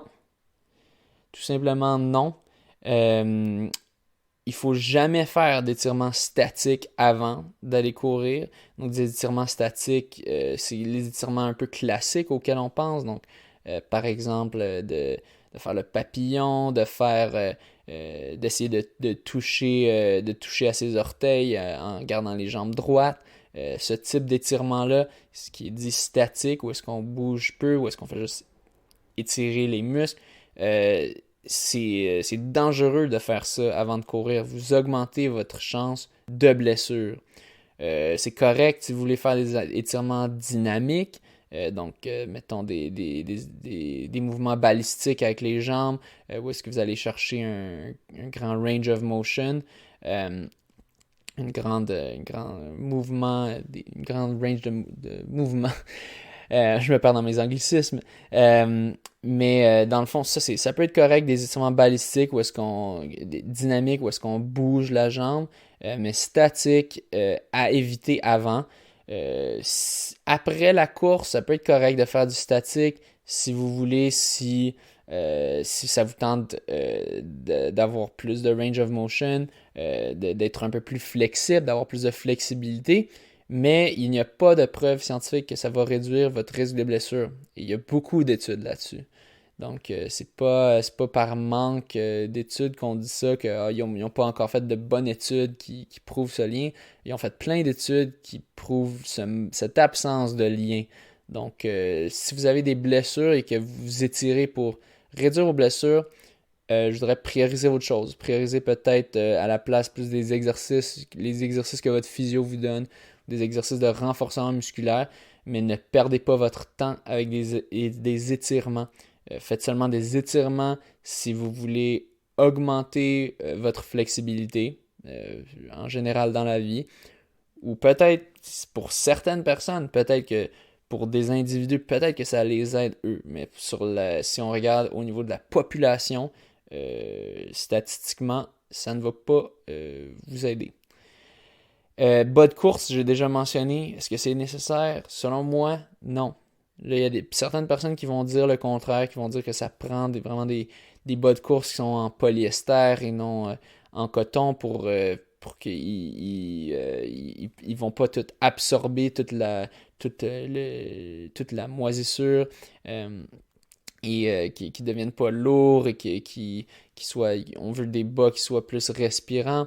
C'est sûr, pour une course, mettons, genre, je vais utiliser mes bas de course, mais pour mes jogs réguliers, honnêtement, j'ai des bas standards. Je me souviens, j'ai acheté des bas super cheap qui coûtent pas cher. Puis ça fait entièrement la job. Souvent, je me fais juger aussi parce que c'est des bas gris qui ont l'air vraiment cheap là, en coton. Oui, je les ai défoncés, puis ils sont pas mal tous scrap maintenant, mais ils ont fait leur job, puis c'est pas mal ça qui va arriver avec la majorité de vos bas de course, peu importe. Oui, des bas de course qui sont vraiment faits pour la course vont durer un petit peu plus longtemps que des bas standards, mais ils vont vous coûter des sommes exorbitantes. C'est dégueulasse combien ils chargent pour ça, les compagnies. Des fois, je vois des affaires de 20$ pour une paire de bas. J'en reviens pas. Récemment, j'avais réussi à en trouver pour pas cher sur Decathlon en rabais. Donc ça peut être, si vous voulez vraiment des bas de course, vous pouvez regarder. Peut-être Decathlon ont des pas pires deals, genre 3 paires pour 6$, mettons. À 2$ la paire, c'est pas si pire. Mais vraiment, selon moi, c'est pas du tout une nécessité d'avoir des bas de course. Ensuite, des bas de compression, non. Puis ça, je pense aussi que c'est dans l'affaire des mythes, à démolir sur la course à pied qui étaient dans Espace. Je suis tout à fait d'accord avec eux. Il n'y a pas d'études qui ont été faites qui montrent que les bas de compression vont vous aider à récupérer plus vite. C'est un peu, ça revient un petit peu à mon rant que j'ai eu la semaine passée sur un peu la science, si on veut, que souvent on explique un phénomène scientifique avec, on explique, mais c'est telle chose qui va, telle molécule qui va affecter tel muscle et qui va faire que ça va augmenter la récupération. Mais ça, c'est toute de la théorie. Il n'y a pas d'études pratiques qui ont montré que ça aidait. Puis croyez-moi, il y a quand même beaucoup d'argent qui a été mis là. Vous pensez pas que les Nike puis les PCP compression, je sais pas trop c'est quoi les marques. Il y a sûrement plein de marques qui ont mis des gros, quand même des bonnes sommes d'argent pour faire des études, pour essayer de trouver ce lien-là. Et il n'y en a pas. Tout ce qu'ils sont capables de montrer, c'est il y a plus de sang maintenant qui circule. Le sang circule plus vite. Ou peut-être, mais ça ne prouve pas que ça va vous aider à récupérer. Ça ne prouve pas que ça va vous aider à aller plus vite. Donc, selon moi, évitez de dépenser votre argent dans des bas de compression parce que souvent, ça va se vendre 40, 50$. C'est un business à très haute marge. Mais selon moi, en l'absence de preuves scientifiques, ça vaut pas la peine de dépenser d'argent là-dedans. Dépenser d'argent sur d'autres items que j'ai mentionnés plus avant qui eux sont prouvés. Ben, On n'a pas besoin vraiment de preuves scientifiques. Selon moi, une montre, on le sait que ça va t'aider à mesurer, à chronométrer. Je pense pas qu'on a besoin de preuves pour ça. Puis selon moi, de pouvoir mesurer, ça va être hyper utile. D'avoir des bons shorts, tout ça, beaucoup plus à prioriser. Si jamais vous avez bien du cash à dépenser, vous voulez vous rendre là, allez-y. Mais selon moi, personnellement, je pense pas que j'ai jamais... Je pense que j'ai acheté une fois des bas de compression juste parce qu'ils étaient en gros rabais. Puis je les utilise jamais parce qu'ils sont pas confortables, parce qu'ils sont super longs puis ils pèsent très fort. Je sais que ma coéquipière Mel, elle aime bien ça porter, elle aime la sensation que ça lui donne. Par exemple, quand elle va devoir faire beaucoup de routes avant de se rendre à une compétition. Tant mieux pour elle, mais personnellement, moi, j'ai jamais rentré là-dedans, puis je vais pas rentrer aujourd'hui non plus. Un autre point qui était dans cet article, je me suis quand même beaucoup inspiré. C'est arrivé en temps opportun, juste avant que j'enregistre. Il disait, un des mythes qu'il y avait, est-ce que c'est mieux d'aller courir le matin, d'aller courir le midi, d'aller courir le soir? Est-ce qu'il y a un meilleur moment pour aller courir? Et la réponse qu'il donnait, et je suis entièrement d'accord, c'est non, il n'y a pas de meilleur moment, c'est simplement ce qui vous convient le mieux. Ça, c'est le meilleur moment. Si c'est plus simple pour vous d'aller courir après la job ou d'aller courir avant la job ou d'aller courir sur la pause du midi de la job, faites ça. Allez courir quand ça va être le moins chiant pour vous. Comme ça, vous allez plus apprécier la course. Puis ça aura un effet bénéfique pour vous. Vous pouvez voir peut-être, vous dites, si je vais sur ma pause midi, c'est bon parce que là après ça je suis plus allumé l'après-midi. Faites ça. Faites ce qui vous convient le mieux dans votre horaire. C'est sûr, des fois c'est un peu difficile si on a des entraînements de groupe. Parce que des fois c'est pas au moment qu'on veut. Donc il faut faire la balance entre ça puis le convenience factor. Mais scientifiquement, il n'y a pas vraiment de meilleur moment. En fait, si vous voulez, si c'est une question de performance à vos courses, ben, ce qu'on sait, c'est qu'on devient, si on fait nos courses le matin, ce qui est le standard pour les courses sur route, d'habitude c'est toujours autour de 8-9 heures du matin, 10 heures, eh bien, je vous recommande d'essayer de faire certaines sorties, certains entraînements à cette heure-là. Parce que le corps s'habitue à forcer à ce moment-là. Si vous faites vos entraînements à 9h du matin, votre corps va graduellement apprendre, OK, il faut que je sois réveillé à 9h du matin, il faut que je sois prêt à donner un bon effort. Si vos compétitions, c'est de la sur-piste, puis c'est plus tard, ou que c'est un marathon en Europe qui est la nuit, ou je sais pas, ou qui est tard le soir, ben alors essayez de faire certains entraînements à cette heure-là. Ça peut vous aider. Il y a quand même des études qui pointent dans cette direction. Mais vraiment, en général, je pense que je prioriserais plus l'aspect de ce qui vous convient, l'aspect d'apprécier la course, puis de pas le faire à un moment qui est chiant pour nous parce qu'on pense que ça va peut-être aider. Sur moi, c'est plus important de prioriser juste d'être bien dans la course. Puis ensuite de ça, vraiment, si on veut vraiment essayer de maximiser nos chances puis que ça ne nous dérange pas trop, ok, de s'entraîner autour de 8-9 heures, probablement pour ceux qui font des courses sur route, ça peut probablement vous aider. Mais faites ce qui vous convient dans le fond. Maintenant, côté nutrition, côté sommeil, côté récupération en général, c'est recommandé de ne pas manger de la scrap. C'est recommandé de bien dormir. Je pense pas que je vous apprends rien en vous disant ça. Pour la course, l'aspect récupération est très, très, très, très important, surtout quand on est rendu à faire ça à un niveau, même je dirais au niveau intermédiaire, surtout au niveau intermédiaire, même là, ça devient très important. Quand on est débutant, puis qu'on fait pas tant de courses, peut-être ça vous allez moins sentir vu que vous n'avez pas 2 courses consécutives, mais si vous lésinez sur le sommeil ou que vous lésinez sur la nutrition, ça peut avoir un impact négatif. Mais vraiment, j'ai aussi fait un épisode, il y a je pense, je me souviens plus c'est lequel, mais avec Annick Bessot, une nutritionniste, où est-ce qu'on parlait vraiment de nutrition sportive. Bien, en général, ce qu'elle dit, puis ce qui est recommandé par la plupart des nutritionnistes, c'est juste essayer de manger un peu plus de légumes, légumineuses, euh, faites attention quand même. Mais vraiment là, on est vraiment dans le fine-tuning. Selon moi, courir pour courir, ça va pas rien changer. Là, on parle plus. euh, Peut-être ça rendra vos runs un petit peu plus agréables, en effet. Si, je sais pas si vous êtes toujours constipé, puis là, vous allez courir, puis vous vous chiez dessus à chaque fois.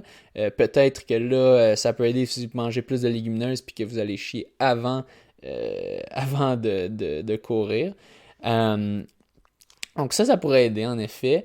Personnellement, j'ai été végétarien depuis 6, 7, 8 ans. Je me souviens plus trop. Puis j'essaie de manger un peu vegan. Selon moi, tu peux totalement avoir une nutrition omnivore. Puis si tu fais attention, en fait, même pas si tu fais attention, là, si tu fais juste pas n'importe quoi, tu vas être amplement correct. Euh, mais dans le fond, moi personnellement, depuis que j'ai viré végétarien, j'ai pas eu aucun problème en termes d'évacuation en temps de course. En fait, j'en ai eu quelques fois, mais d'habitude, ça se fait avant. Donc, ouais, de manger des légumineuses, ça peut possiblement vous aider si vous avez souvent ce problème-là de courir, puis que là, tout d'un coup, ça vous prend par surprise parce que vous n'étiez pas vidé avant. C'est un classique qui peut arriver quand on fait une de nos premières longues sorties, que si on n'est pas allé aux toilettes avant, on peut se faire surprendre. Ou même des fois, moi ça m'arrive souvent que j'allais aux toilettes avant, puis malgré ça, il y en avait un autre. Euh, on apprend en apprenant. Faites attention à ça. On connaît, je pense tous, au moins un ou deux coureurs qui ont des belles histoires de shorts brunes. Personnellement, je suis chanceux. J'ai passé proche une couple de fois, mais je me suis jamais rendu là. Mais je connaissais bien des coureurs que souvent c'était ça. C'était le classique. Au moins, ils étaient rendus habitués, puis ils savaient quand ça s'en venait, puis ils allaient dans la forêt ou quoi. Euh, mais la nutrition peut aider pour cet aspect-là. Rester bien hydraté aussi, quand même assez important. Je trouve que la course va aider la nutrition. C'est vraiment une symbiose un peu, parce que euh, plus tu vas courir, plus tu vas vouloir faire attention un peu à notre nutrition. Comme quand tu cours, après ça, je reviens, puis là, je bois beaucoup parce que j'ai un peu sué. Mais je bois plus que ce que j'ai sué, donc ça m'aide vraiment comme à réveiller mon système. Là, je vais boire beaucoup, là, je vais manger beaucoup. Puis aussi, je jase avec mon ami, souvent Phil, il me dit, il me raconte, ah, maintenant que je suis plus à la course, mais crème, je sors moins tard, puis je me saoule moins à la face parce que, ben, sinon, je vais avoir le lendemain, la course va être vraiment pénible. Fait que, comme, c'est pas tant que tu vas essayer de penser à la nutrition puis de faire tout pour la changer. En fait, c'est pour que ta course soit meilleure, mais en fait, c'est plus que vu que tu fais de la course, tu as un style de vie qui va un peu s'adapter. Naturellement, tu vas avoir des désirs, un peu moins d'alcool parce que tu as déjà un peu un high de la course. Puis tu n'as pas envie de sentir les conséquences de faire une sortie de course quand t'as bu la veille. Donc ça va, oui, il faut faire attention à la nutrition, mais selon moi, ça vient un peu avec. C'est un peu un package deal. Puis pour le sommeil aussi, un peu dans le même sens, certaines personnes peuvent avoir de la misère à dormir un peu après avoir fait un entraînement. Donc c'est sûr, c'est recommandé de ne pas faire un entraînement super intense juste avant d'aller dormir. Euh, mais selon moi, je pense que ça aide à régulariser ça un peu de courir. J'ai entendu beaucoup d'histoires En fait, en général, on sait que le sport, l'activité physique, ça aide juste. En général, c'est super bon pour tous les aspects physiques et psychologiques. Donc, puis là-dedans, le sommeil, je pense que ça entre là-dedans.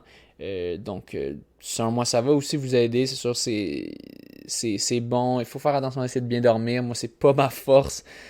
Tant que ça, j'ai un peu de misère ces temps-ci avec le coronavirus. Justement, vu que je me lève super tard, là, je me couche super tard. Mais j'essaie de mon possible. J'essaie de me remettre sur une horloge biologique un peu plus standard. Et selon moi, la course m'a vraiment fait réaliser l'importance du sommeil. Parce que c'est vraiment pénible de courir quand tu es fatigué. C'est dans le sommeil que tu vas vraiment... tes muscles vont beaucoup se réparer. On a besoin de l'aspect récupération pour progresser dans la course. En fait, c'est là qu'on fait la progression. Et donc, selon moi, c'est important, mais ça va venir avec un petit peu. C'est qui conclut cet épisode que je voulais faire un peu, vu que j'avais remarqué quand c'est le temps du coronavirus, il y a beaucoup de monde qui se met à la course. Donc je voulais essayer de donner un petit peu un guide sur les bases de ce qu'il faut savoir, les musts à savoir en se mettant à la course. Puis je réalise que j'ai parlé beaucoup plus longtemps que je pensais. Je m'attendais à faire un épisode de 45 minutes, peut-être 1 heure max. Puis là, finalement, je vois juste à 1h35. Mais bon, j'espère que ça a été, que ça vous a donné les bases que vous pensez nécessaires. J'espère que j'ai pas oublié trop de points. C'est sûr que j'en ai oublié. Mais laissez-moi savoir sur la page du monde de la course si j'ai oublié certains points, s'il y a certains points que vous êtes d'accord, pas d'accord. J'ai envie d'entendre votre opinion. Moi, j'adore ça. Dire des commentaires des gens, puis après ça, répliquer ou dire ah ouais, je suis bien d'accord. C'est toujours le fun.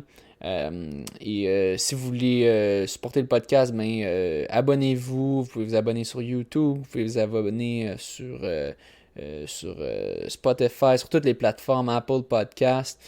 Suivez la page Facebook, Instagram. Et si vous aimez vraiment ça puis vous voulez avoir un shout-out ou vous voulez juste encourager, vous pouvez aller sur la page Patreon du monde de la course. Et avec une carte de crédit, vous pouvez donner le montant que vous voulez à chaque mois qui sera prélevé. Et ça va être prélevé en dollars US, bien sûr. Donc, faites attention. Dans tous les cas, merci beaucoup à tous les auditeurs. J'espère que ça va bien sortir, cette affaire-là, ce long rant de 1h36 minutes de juste moi qui parle. Mais je voulais faire ça un peu de même pour pas avoir ma blonde à côté tout le long que moi je dis genre, puis là, elle essaie de dire un commentaire, puis là elle dit, puis là c'est fini. Donc j'ai trouvé ça intéressant d'avoir à la place de l'avoir pour ce segment-là, mais que le reste c'est juste moi qui rant un peu, puis je voulais faire ça pas trop long, mais bon, finalement c'est long. Écoutez ça pendant votre sortie. J'espère que vous avez apprécié ça pendant votre sortie. Si vous achetez des écouteurs, vous pourrez écouter ça pendant d'autres sorties. Merci beaucoup et à la prochaine. Bonne course.